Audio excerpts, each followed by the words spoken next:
téléspectateur yu ITV di leen dalal jàmm seen émission kenn askan wi ñu am mbégte dellu si fi naka noonu tey si talaata gi ñu am mbégte dalal Macodou Fall nekk président du collectif national des impactés du TER di train express régional monsieur Fall man lay dalal jàmm ci plateau kenn askan wi fii si ITV.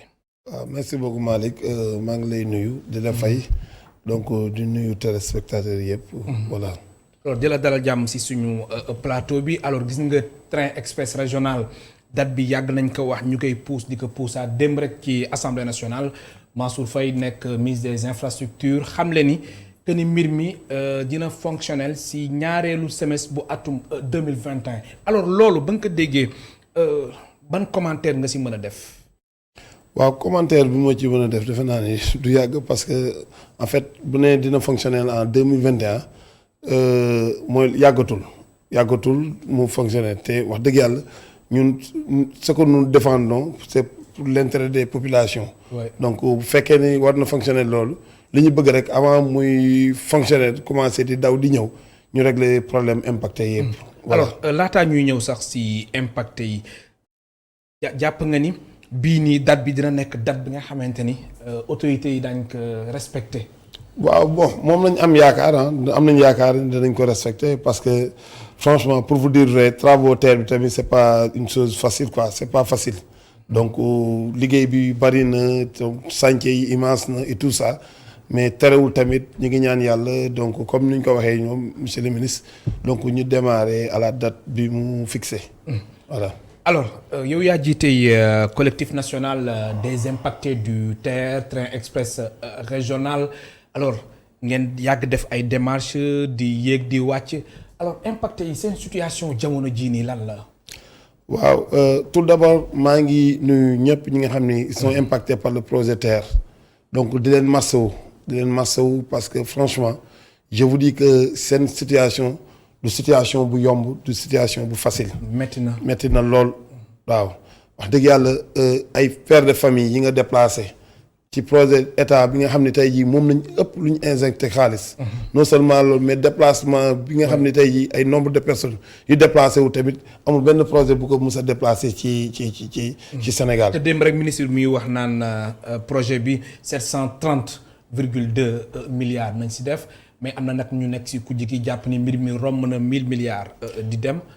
waaw loolu moom mënu ma ci def commentaire parce que loolu moom c'est leur domaine. mais ñun en ce qui nous concerne mooy le déplacement de ces populations. bi nga xam ne tey impacté par le projet. te wax dëgg yàlla mu doon lu metti parce que déplacement bi instant bi may wax noonu dafa am ay conséquences yu néfastes.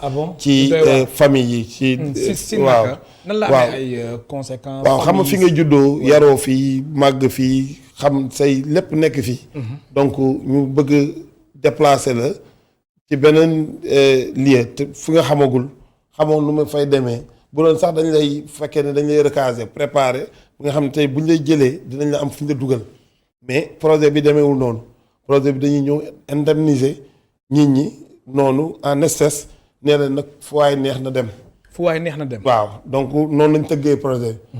il a fallu que ñun ñu opposé wu ci loolu ci façon bi nga xam ni moom lañ tëralee seen indemnisation ba à ce que. président jox ñu ay terrain pour ñu mën a dëkk. mais terrain yooyu ay mujj nañ ko viabiliser aménager nañ ko. waaw terrain yooyu normalement dañ ko war a viabiliser. mais gisagoo terrain xamagoo exactement. ba fi ñuy wax ak yow nii. kon dañ leen terrain yi fan la situé xamagoo ci lu leer lu dul ay dig. mais waxoon nañ fi caaro yi wax fi tamit. Malika wax nañ fi caaro yi wax nañ fi Malika. wax nañ fi Lac Rose. et tout ça donc identifier nañ peut-être terrain yi fu mu nekk nii. mais bu mu nekk nii. instant bi am na ay notification tamit yu jot a génn. mais ba tey jii ma wax amul benn évolution. depuis presque une année et quelque amul benn évolution ci affaire terrain bi. donc les gens sont en train de courir derrière pour au moins ñu jox leen ce qui est de droit parce que tamit benn instant ay nit la ay borom kër yi nga xam ni wax dëgg yàlla dañu liggéey pour tabax. ay pères de famille yi nga xam ni dañu liggéey pour uuf seen njaboot ay xale yi nga xam ne dañuy jàng. comme yeneen xale yi nu ñu amee droit di jàng di def loolu yëpp kii bi TER bi ñëw xam nga briser loolu yëpp donc la moindre des choses moo doon ñu accompagner leen. ba nga xam ne te loolu jotul am installé accompagnement bi. wala yow accompagnement bi vraiment nu mu tëddee. rafetlu ko nu mu tëddee moom nañu rafetul. parce que franchement accompagnement bi ni mu war a demee. demeewu ko wax dëgg yàlla. mais toujours est-il que tamit ñun tamit li xew mooy ni am na la nga xam ne mënuñ ci dara parce que c'est un projet d'utilité publique nous sommes des républicains des citoyens honnêtes et tout ça donc bu lii amee dañ koy nangu. état bu bëggee suuf fenn fu mu ko bëggee ci expropriation donc ñun amuñu ci problème mais problème bi nga xam ne tey jii moom lañu am mooy façon bi ñuy jëlee suñu kër yi. metti na mettiwaay ba nga xam ni wax dëgg yàlla am na ay pères de famille yu ma xam ba léegi. ñu ngi ci location xaalis bañ leen joxoon sax lekk nañ ko. am na ñi nga xam ne seen famille dañ leen diviser fois ne am na ñi nga xam ne dañuy retour au bercail au village dañ def. parce que dem nañ dellu si waat fa ñu dëkkoon seen dëkki maam waxuma kii de seen dëkku maam nañ dem dëkki jiwaat. comprendre nga te loolu yëpp c'est des conséquences yi nga xam ne waroon na mën a ñàkk. ci kaw bu ñu defoon études yu sérieuses yi nga xam ne tey jii au moins buñ ci jógee dinañ xam tëral dinañ planifier la réinstallation ba mu mën a nekk. te du am ay conséquences yi mu am noonu. ma fàttali suñ mbokk téléspectateurs yi ñu ngi dalal tey Macodou Fall nekk président du collectif national des impactés du TER du train express régional mën ngeen participer ci émission bi. soo leen wootee si 88 628 74 74 88 628 74 74 alors wàllum étude sérieuse yi ngay wax ni nga ni jotul am mais pourtant APIX ñoom nee nañ mbir mi jot na am. waaw non am boo déggee mu ne étude sérieuse tey jii li nga def ci carnet yi. bind ko muy un plan d'action et de réinstallation. ñu jox ñu benn comité ad hoc moo ko defoon et tout ça. mais Sénégal loolu moom mooy suñu problème. li ñuy bind ak li ñuy jëfee ci pratique yi ça fait diamétralement opposé. bokkul. lu ñuy wax ak lu ñuy jëf daal li ñuy wax ak lu ñuy jëf. bokkul. en réalité boo xoolee ci déplacement bi li nga xam ne tey jii diggoon nañ ñu ko ci projet bi. ñun ñëpp demoon nañ ba accepter ko d'accord ko parce que ñoom ñëw nañ def ay réunion publique d'information partager ak ñun ba ñun ñu approprier démarche bi nu muy demee. mais il s'est trouvé que ci pratique yi ba ñëwee. wax dëgg yàlla ci recensement bi li ñu njëkk proposé ci barème bi loolu nañ njëkk a dàkk parce que ils nous ont proposé 19 200 le mètre carré pour suñu foncier. fi nga xam ne tey jii mètre carré sax jaratu fa 50 000. en plus de cela ci ay bâti bi tamit ñu wax ay sommes yu dérisoires. ba nga xam ne loolu yëpp boo ko additionné ça ne te fait même pas le prix d'un terrain ci fi nga dëkk. donc loolu bu amee dafay xaw a doy waar. ci la commencé nag suñu crainte ak suñu inquiétude. ñu commencé di tiit ci dañ former suñu collectif. donc mu doon de Pikine ak Rufisque. de Dakar à Rufisque. donc dajale ñëpp pour défendre les intérêts de ces populations là. te wax dëgg yàlla chaque jour nit bu la waxee li muy dund yàlla rek moo xam mais am na nga xam sax doo ko mën a wax parce que suñu njaboot yi dafay am sutura. donc te c'est des grandes familles xam nga. terre bi bu ñëwee nii au contraire dañ leen waroon fekk ñu ndóol ñu sukkali leen. ñu c'est un projet de développement. oui mais jàpp nga ni terre bi nekk na projet gu am solo. on n'en disconvient pas. on n'en disconvient pas projet bu am solo la. projet bu structurant la lépp baax na.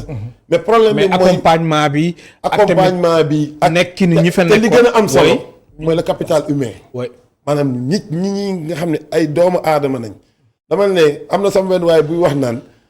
ginaar sax boo koy toxal da ngay jël kaaf defar kaaf ba pare door a indi ginaar yi dugal leen mais munoo di toxal ay doomu aadama defaroo dara ba pare nga ñëw proposer leen xaalis xamoo exactement sécuriser woo leen.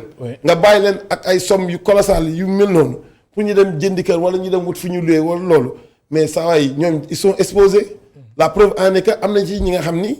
dañuy dem di jënd kër ñu trian leen jox leen ay kër yi nga xam ne déjà ñi leen jaay kër yi moomuñu ko. wala ñu fu ñu mujjee moo ci yoon nañ mujjee.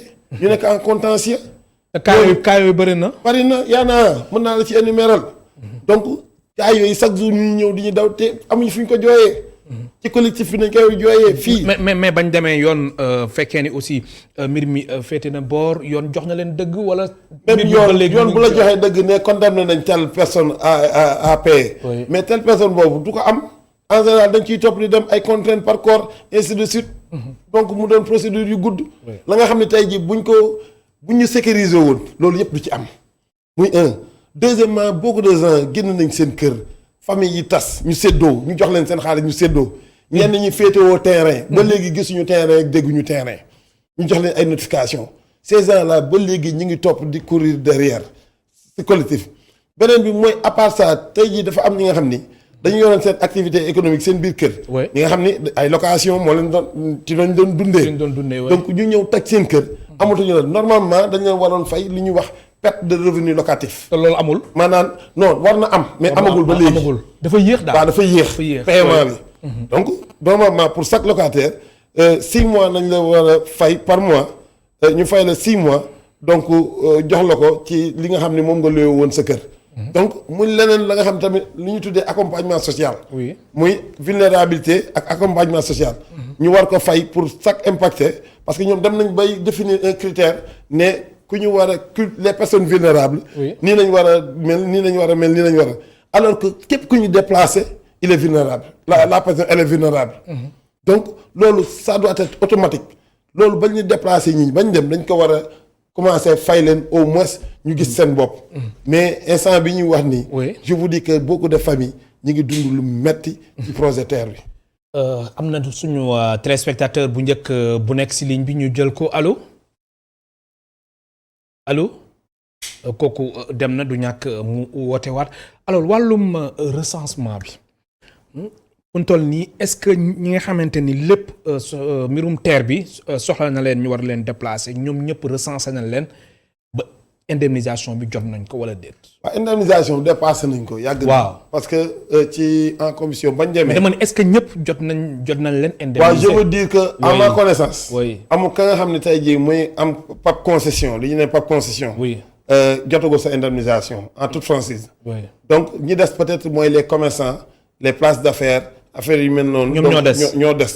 ak li nga xam ne tey bi dañ ko war a jox mooy les pertes de revenus locatifs. ak vulnérabilité yi. accompagnement social loolu moo des pour ñu war leen ko jox dégg naa nag ci semaine bii gars yi parce que ñun on a programmé de faire une marche. ah bon le 18 décembre à la place de la gare de Dakar. ah bon donc ñu ciy woo Sénégal yépp déposé ngeen wala jotogo wala yéen a ngi xaar. déposé nañ woon mais suba nañuy concrétiser le dépôt on a déjà rédigé la déclaration. ba demee incha allah bu neexee yàlla dinañ ko dugal. donc. le 18 décembre. place de la gare nañuy dem def une marche. parce que tamit benn président de la république recevoir nañu. am na lu mu wax ak ñun. te ñun li mu ñu wax lii yëpp ñun respecté nañ suñu kàddu. respecté mooy lan mu ne dinañu jox suuf ca Camp Thiaroye yaa ko waxal sa bopp. Lac Rose. Malika dinañu jox suuf Malika. mais ba fu muy toll yi gisaguñu suuf. kon danañu fay suñu vulnérabilité. est-ce que nekkul en cours tamit wala. waaw mais en cours ça fait une année et quelques. 2 ans presque dafa yéex. en cours dafa am ay lenteur. te lenteur yooyu nit ñi mënatuñ ci dëkk parce que beaucoup de familles. xool nañ ci inondation yi passé seen kër dafa am ndox. kër gi ndox bi da ko nangu.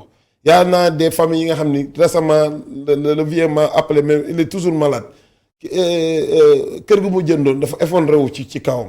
donc si genre situation yu mel noonu ak ñi nga xam ni buñ la waxee lu ñuy vivre. yàlla rek moo ko xam. comprendre nga loolu nag il faut que nit ñi surtout président de la république.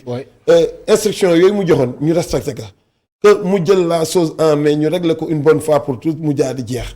bëggatuñu dugg 2021 nañ ne TER nañ bëgg mu daw mais nañu régler suñu problème avant 2021 ñun bu fekkee ne dañu bëgg ñu approprier le TER. bu fekkee ne ñu bëgg nangu ce projet là.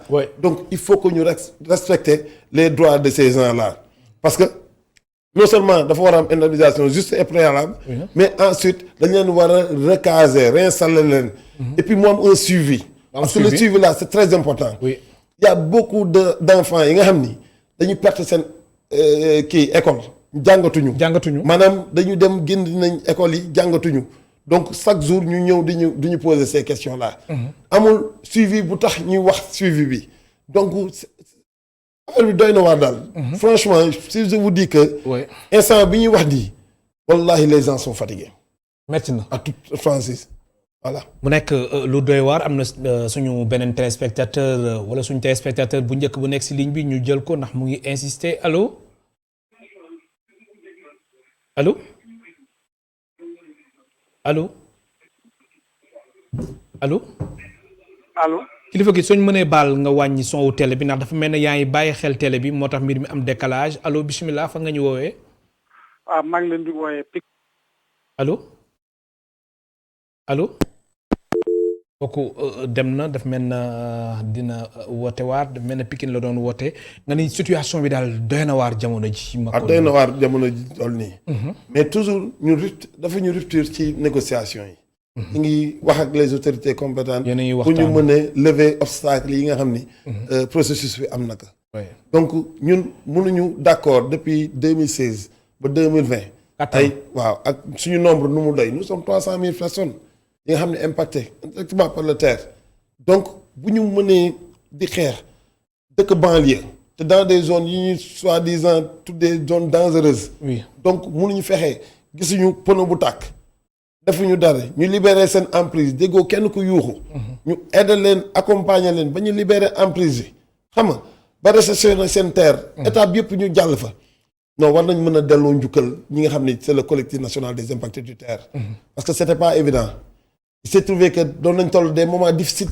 très difficiles même très difficiles loolu yëpp on a négocié accompagner l'État ba ñu libérer l'emprise ba ñu commencer seen travaux bay wax ni dañuy waaj a inaugurer commencer dawal terre bi. mais ces personnes yi nga xam ne dañ leen déplacer kenn waxul ci ñoom wala bu ñu waxee ci ñoom non loolu on ne va pas se laisser faire.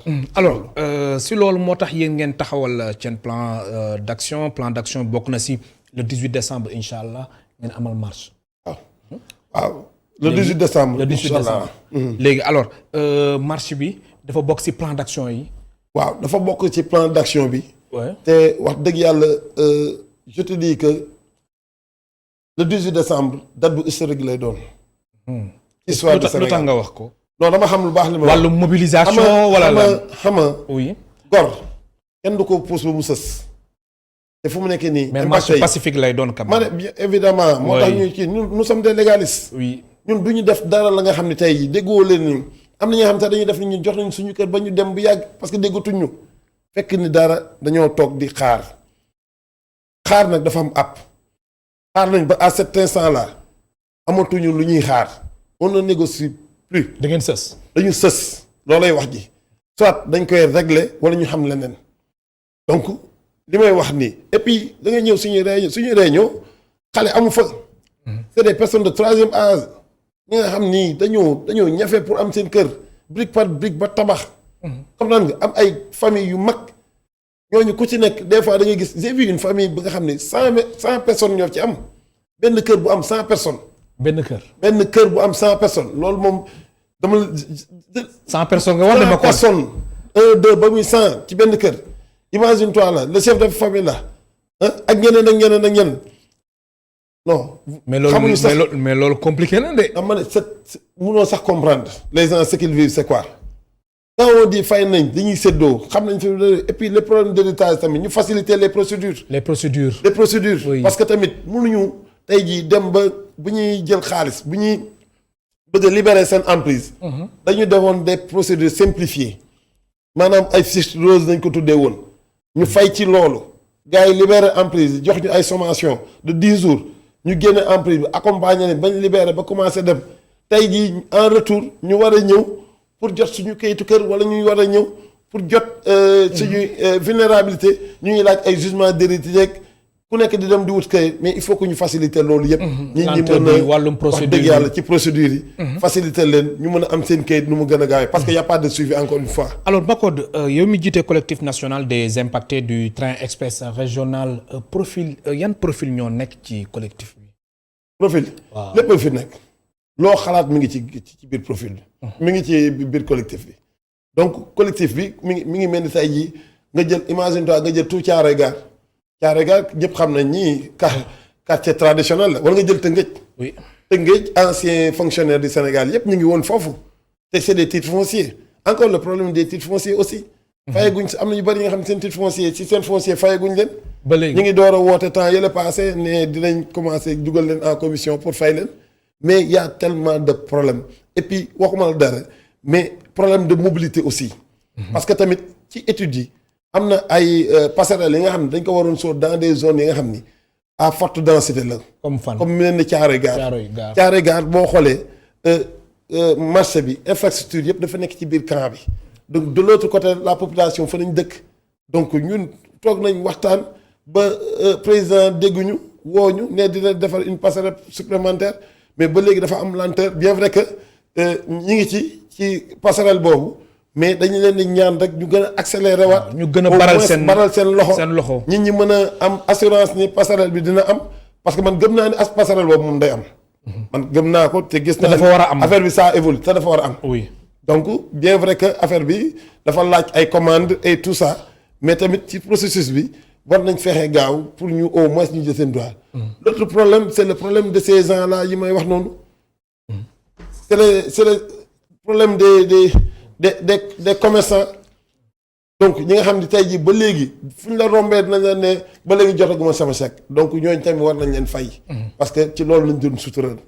alors donc mais li gën a am solo. oui mooy terrain yi nga xam ne impact terre moom lañ leen dicté war leen ko jox. mooy terrain yu ñu war a fiabiliser war a trouver des solutions. oui des solutions am na lu ñuy discuter di ko jéem a trouver mais lu ñu mënta def nañ accélérer les procédures. parce que l'État est puissant. ils ont les moyens. donc ñun. oui dinañ def la marche là le 18 décembre te ñu ngi ciy woo Sénégal. suñ ko autorisé participer suñ ko autorisé mais marche bi ngeen bëgg def si jamono ji nga xamante ni deuxième vague ñu ngi koy njort si Sénégal ndax gis nañ cas yi tamit fan yi mu ngi yokk nànk-nànk ñaan rek yàlla musul ñu si deuxième vague bi alors ba pare ngeen bëgg def rassemblement. mais loolu tamit day ñun corona moo ñu gënal li ñu nekkee nii. ah bon nga xam ne non tamit dund dee bu jotee da ngay dee mais am na la nga xam ne tegoo ko sa bopp ay nit la ko fi teg li c'est du fait de l'État moom moo. non mais est-ce que. am na mën leen trouver beneen. moyen de lutte beneen alternative moo gën ngeen di rassembler aussi jamono ji quand même. ñun lu nekk def nañ ko ñun loo xalaatul def nañ ko te nag mënoon nañ def tamit pire mais defuñu ko nous sommes des légalistes comme nous sommes dans un pays de droit. lii ga nga xam ne tey jii moom la yoon may fa nañuy jaar muy la marche bi ñuy def nag ñu ngi koy defee place Dakar gare de Dakar supermarché nañuy déparé ville de Dakar jëm gare ba donc itinéraire bi noonu la fa demee ñuy ñaan Sénégal ñëpp. ba heure ngeen ko jàpp ñu xam le 18 15 heures. bu ñu jullee jumaa ñëpp jumaa nañuy jullee Dakar le 18 décembre bu ñu jógee enchaîné noonu def la marche là.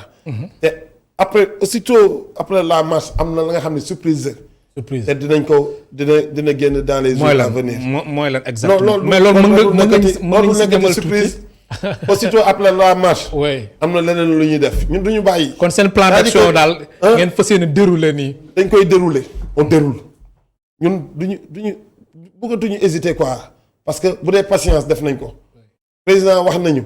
te président bañ koy gis dafa waxoon avant ngeen di génn wax leen ma def leen ma signe mais alerté nañ ko depuis amul mënul ne yëgul lii.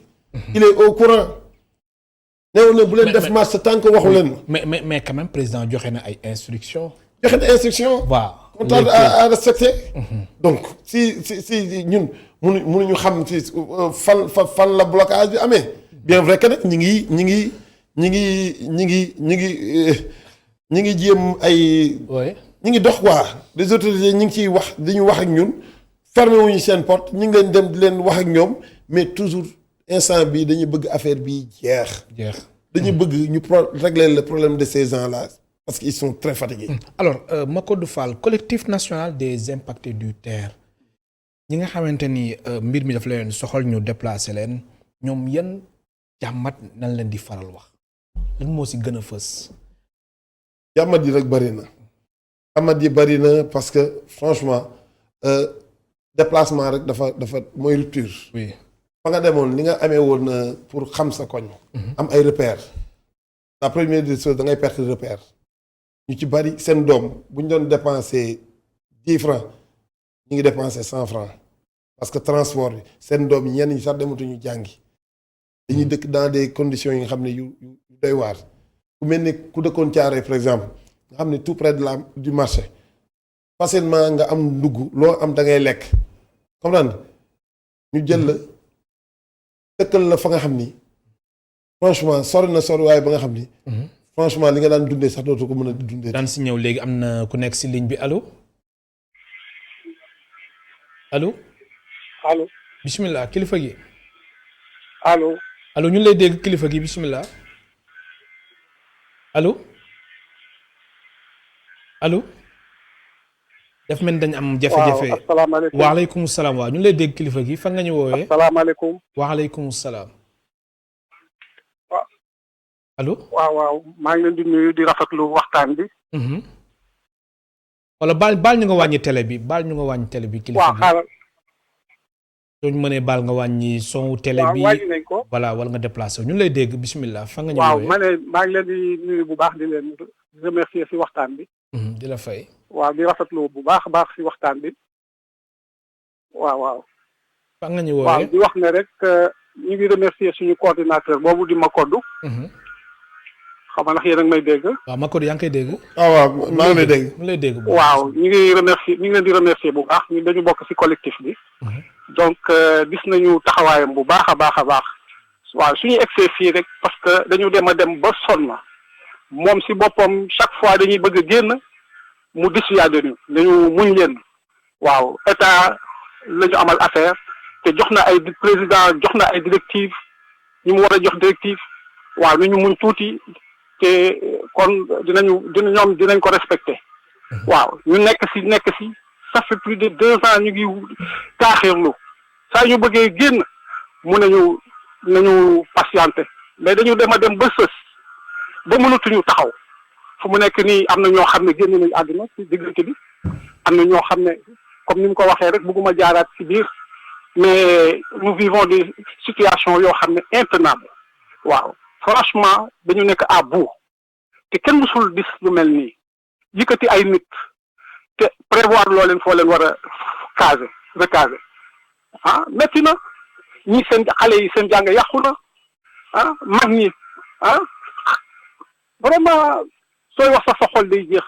waaw yow si impacté yi nga bokk vraiment man damay joxe rek sama situation bu ma xamagu boobu man biñ may entendre pour si commission bi pour de indemniser ñu.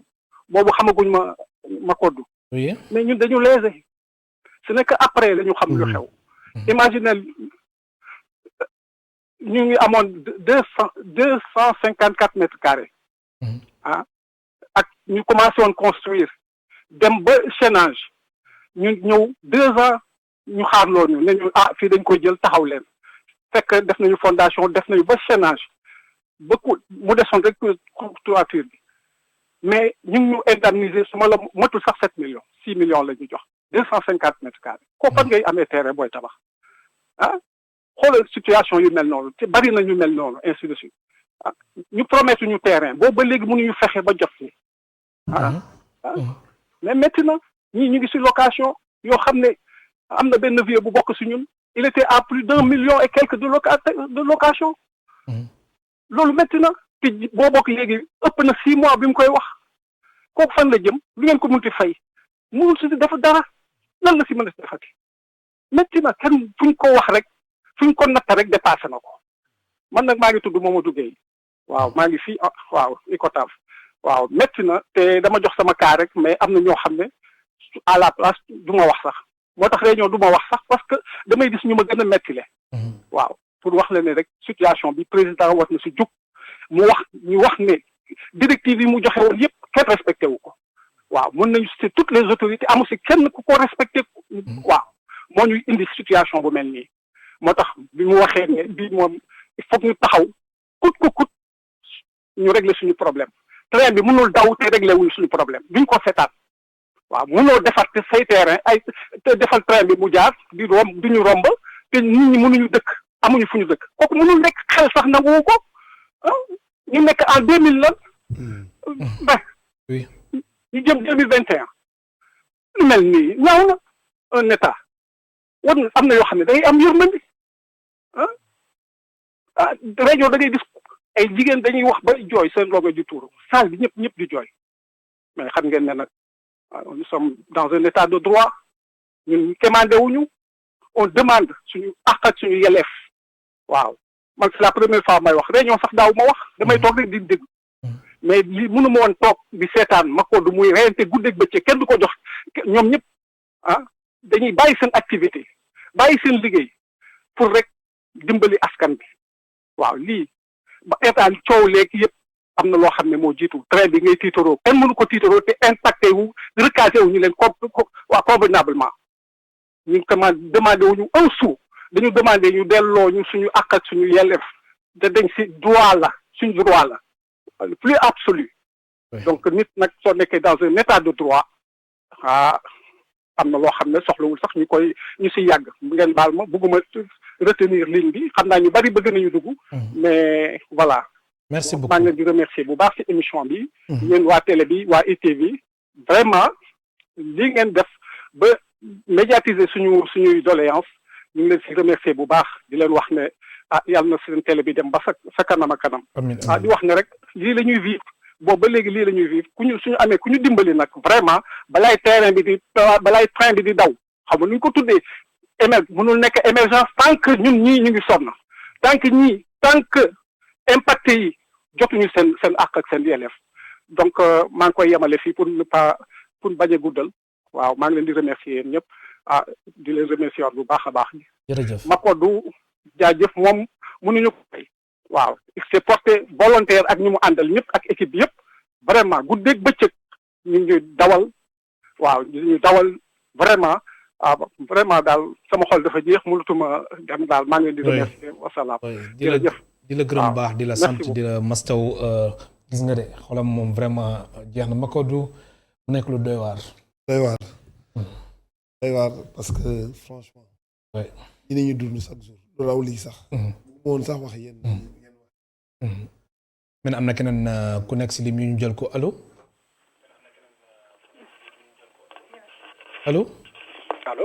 bismillah allo baal ñu nga wàññi son wu télé bi di ñaan ñuy woote suñu mbokk téléspectateurs yi ñuy wàññi son wu télé bi su ko defee déggin bi gën a mën a jàpp ni allo bismillah kilifa gi allo oui maa ngi lay dégg bu baax. waaw ñu ngi lay dégg bismillah yow da nañu déglu fa nga ñu waaw maa ngi leb tur bi mais maa ngi wootee jàmm gën si Kambaaw. bismillah ñu ngi lay déglu. waaw man li ma bëggoon wax ci terre bi parce que bu ñu nee jàmm gën si Kambaaw wax Thiaroye daanaka même localité bi la. oui juste pour dëggal waa ji ngeen invité li mu wax. Macodou Fall. ñi dëkkee Thiaroye problème bi mooy dafa amoon école bu fa nekk école primaire xale yu bëri doon fa jàngee ñi nekk Thiaroye ñi nekk côté Tali Diallo ñu nekkee côté boor boobu mu amoon école primaire amoon école secondaire amoon ci biir camp militaire bi parce que ci biir camp militaire bi rek am na 2 collèges plutôt Thiaroye 44 ak Thiaroye 2 am lycée donc xale Thiaroye yu bari dañ doon jugee côté Thiaroye Tali Diallo di ñëw di jànge jee côté boobu terre bi ñëw séparé localité yooyu noonu ak école yi nga xamante ni xale yi fa leen doon jàngee en plus marché bi nga xam ni bu mag bi fa nekkoon donc terre bi li muy yàq foofu moo bari mais en plus gars yi prévoir uñ passerelle boo xamante nii au moins diggante Fallou Warga dem ba côté Jacques Chirac au moins mu am 2 passerelles yoo xamante ni ñi dëkkee côté boobu moo xam waa Daaru Salaam moo xam waa Pénc ñooñu am fu ñu mën a jaar ngir mën a dem facilement ci camp militaire bi mais aussi mën a dem ci seen école jàngi ji mais loolu lépp terre bi dafa ñëw jaar ci diggante gox yooyu noonu ak lii yi nga xam ne xale yi ñu ngi fay dem ak mag ñi ci marché yi ba kenn mënatul dem doxi sa yitte wala da ngay wiiri c'est-à-dire que yow distance boo waroon def 200 mètres 300 mètres léegi da ngay def 2 kilomètres wala 3 kilomètres pour dem fa loolu mooy véritable problème bi tey mën nañ ci boole terre bi mais beneen problème amatina biir Thiaroye muy camp militaire bi xëy na beneen sujet la mais aussi Thiaroye pour vous dire que ni dañ ko nar a enclavé Thiaroye nekk benn zone bu enclavé boo xamante nii dootul bokkati sax Sénégal ndax bu ñu ko jëlee terre bi jaar fa ñu tëj camp militaire bi nga xamante nii centre yëpp a nga fa y a un centre social y a un lycée y a un hôpital y a un centre de santé y a 2 écoles secondaires Thiaroye 2 ak Thiaroye 44 lépp mi ngi ci biir camp bi ñu nar ko tëj en plus séparé terre bi c'est-à-dire que Thiaroye dootul exister ci carte Sénégal wala ku am moyen da ngay tuxu foofu dem feneen tey loolu moo nekk di xew Thiaroye actuellement donc lu ma bëggoon souligner en plus terre bi fa jaar donc Thiaroye tey buñ ci jógul Thiaroye dootul exister Sénégal dañ leen di enclavé wala ku am moyen nga dem feneen ma loolu laa bëggoon contribuer pour nit ñi xam ko pour autorités yi nga xamante ni ñu ngi koy dégg aussi taxaw ci parce que Thiaroye bu ñu ko seetaanee ni Thiaroye gare dootul amati Thiaroye sur Mer xëy na peut-être ngay dégg ak yeneen gox mais Thiaroye moom bientôt bu ñu continuer nii dootul exister ti xale yaa ngi en danger mag ñi nga xamante ni ñoo doon liggéey ci marché yi léegi mënatuñu liggéey Caaroy insécurité baa ngi fa donc dañu bëgg a enclaver man ni ma ko comprendre dañu bëgg a enclaver zone boobu noonu Caaroy Diamaguène Sam-Sam Tali Diallo enclaver leen bàyyi leen ci seen ruq boobu noonu dootuñ bokkati ci Sénégal parce que terre bi bu fa jaaree day ñëw rek jàll mais Caaroy dootul exister ci carte Sénégal dootul exister ci département bu Pikine bi nga xamante ni fa la bokk donc loolu laa bëggoon leeral pour confirmer propos waa ji nga xamante ni dalal ngeen ko di ñaawlu également li nga xam ne mi ngi xew Caaroy te mu métti képp koo xamante ni juddoo nga fa wala nga nekk ci localité yooyu noonu nga xam ne moo wër gox bi donc maa ngi leen di gërëm di leen jaajëfal di rafetlu aussi thème bi nga xamante ni abordé ngeen ko ndax du lu bari ngay dégg Caaroy tey média yi doo dégg kuy wax Caaroy gaar amuñ kenn ku ñu waxal parce que zone bu ndaw la bu nekk ci biir département bu Pikine ñun on a des problèmes sur tous les plans mais amuñ ku ñu waxal donc dañ leen di remercier ci thème bi ngeen abordé te yaakaar nañ ni aussi ay saafara dina ci juddu quoi. merci beaucoup ñu ngi leen di gërëm. di la gërëm bu baax di la sant kilifa gi Makodou ñoo ko déggandoo de. waaw dégg nga problème yi. oui problème yi bëri na. problème caaro yi bëri na. te wax bi benn la caaro yëpp dañ ko tëj. beneen bi mooy problème mu impacté yi comme ni mu la waxee noonu dafa amoon première vague bi demoon parce que ñu bëri au début ñun ba ñuy xeex dëgg di combat dañu ne woon état kenn du xeex ak moom comprendre ba ñenn ñi séddee dem signé ji. dañuy signé nag c'est tellement dérisoire que fu mu nekk nii ñoo gën a am problème. donc ñooñu tamit il faut que ñu au moins jéem a atténuer. jéem a xool naka nañuy minimiser ci.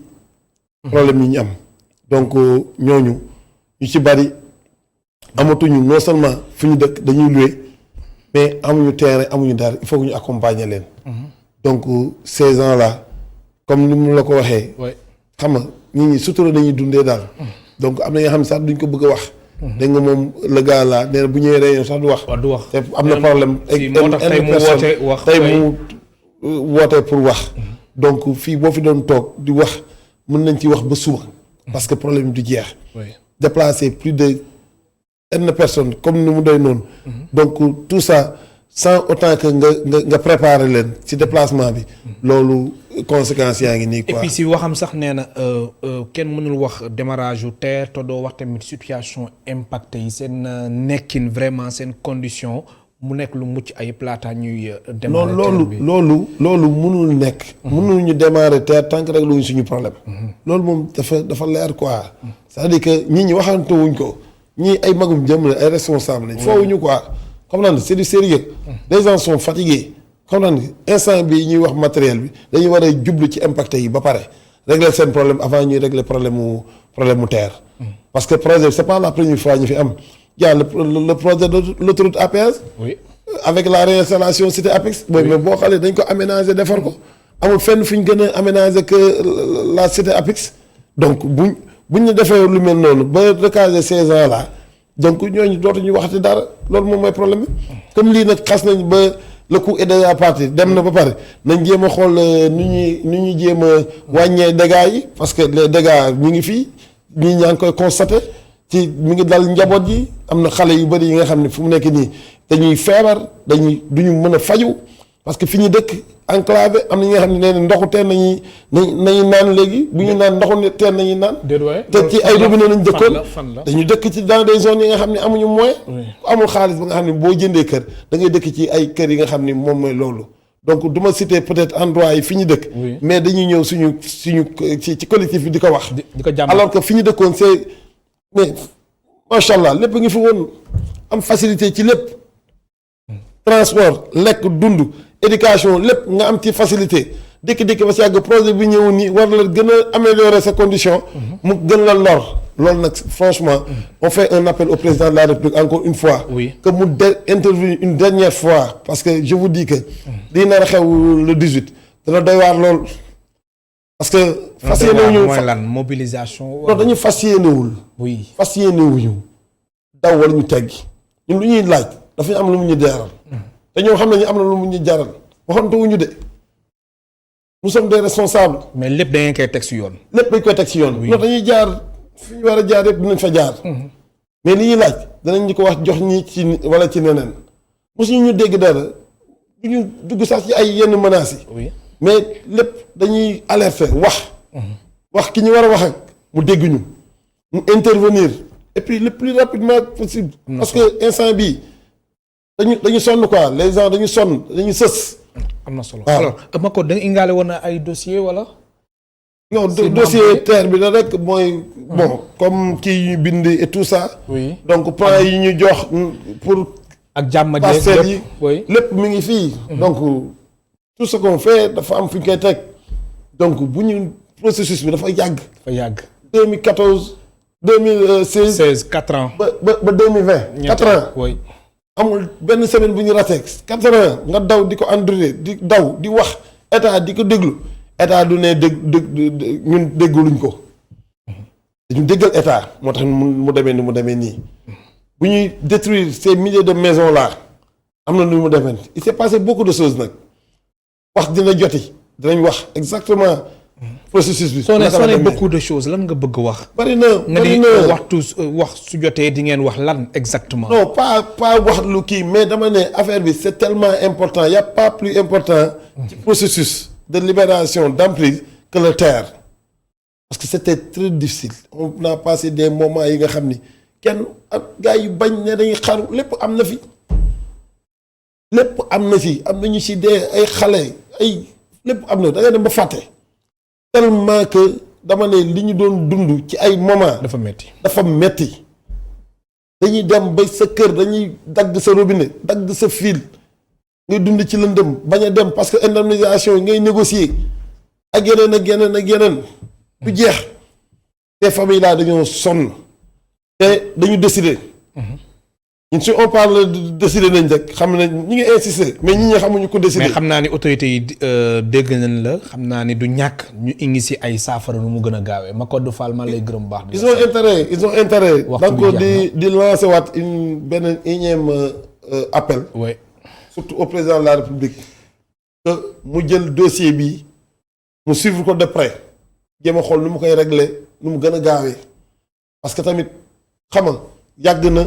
chaque jour mi ngi di ñu recevoir bu waxee du am répercussion ci ñun donc bëgg nañ cette fois-ci que au moins problème bi ñu régler ko une bonne fois di masu tamit impacté terre bi yépp parce que tamit franchement ci li ñuy dund metti na donc di ñaan di woo Sénégal bi yépp le 18 décembre à la place de la gare ci marche bi ñuy def le 18 décembre ñépp ñëw solidariser ak ñun ànd ak ñun ñu marche ci ba nga xam ne tey jii li nga xam ne suñu droit la suñu ak suñu yelef ñu mën ci jot.